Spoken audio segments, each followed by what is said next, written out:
I'm excited to get into some parts of Raising the Well-Adjusted Child. Chapter 7 with you, Be Kind, Promoting Positive Socialization. So I was just rereading this section. I start this chapter out with a personal story of one of my children who bit another child at daycare. I mean, let me tell you, it always happens, right? As a parent, you come across something and you're like, what in the world? We don't do this at home. This has never happened at home. Why is this happening at daycare, right? So I can empathize with you on this for sure.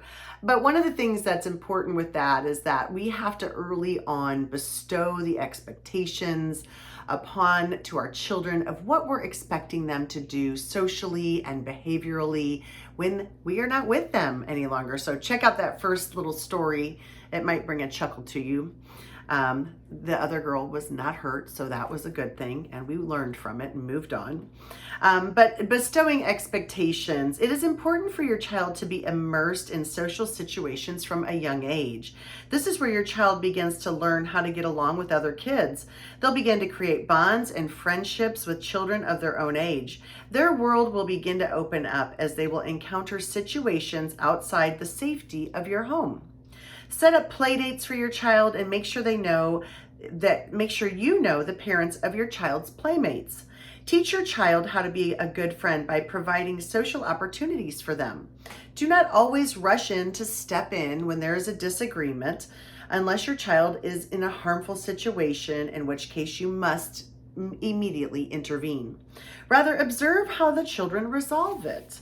At a later time, you and your child can discuss what happened. You may suggest a better way to handle a situation in the future in language that is age appropriate for your child. Think of it as coaching your child from the sidelines in an effort to help them make better decisions. Role play with your child on how to handle certain decisions and situations. Create scenarios based on friendship and talk through them with your child. And then I do make a list here that I think is important. Children must learn how to socialize without technology, share toys and wait their turn, play games they don't want to play, and then encourage their playmate to reciprocate in the action. Speak politely to a friend, stand up for themselves in a nonviolent way when a friend hurts their feelings, and get an adult when they need help in a situation. So set up play dates for kids minus the technology. Imaginative play is missing in schools right now because children are having a difficult time being creative. Allow your child to create a play scenario on their own and participate with them. The technology we have now came from creativity. Creative thinkers help develop and have great minds. Give your kids creative thinking time by using periods of quiet time to formulate daydreaming, which is the calmness necessary for creation. Allow them the time for exploration and discovery with their friends.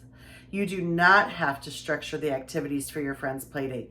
Give them the opportunity to be imaginative, creative, and playful. This is where your child begins learning their social skills, so let them play. Teach your child from the sidelines while they are playing with another child. Remind them to be kind and talk to them through situations. Listen to them as they are playing. You will hear their process of problem solving, and you may even hear a bit of your own words regurgitated. Always remember that you are your child's first and most influential teacher. They learn from watching you and how you interact in your social settings. So this is really, really important to get our kids to interact and to play with other people. And I'm not just talking about young children.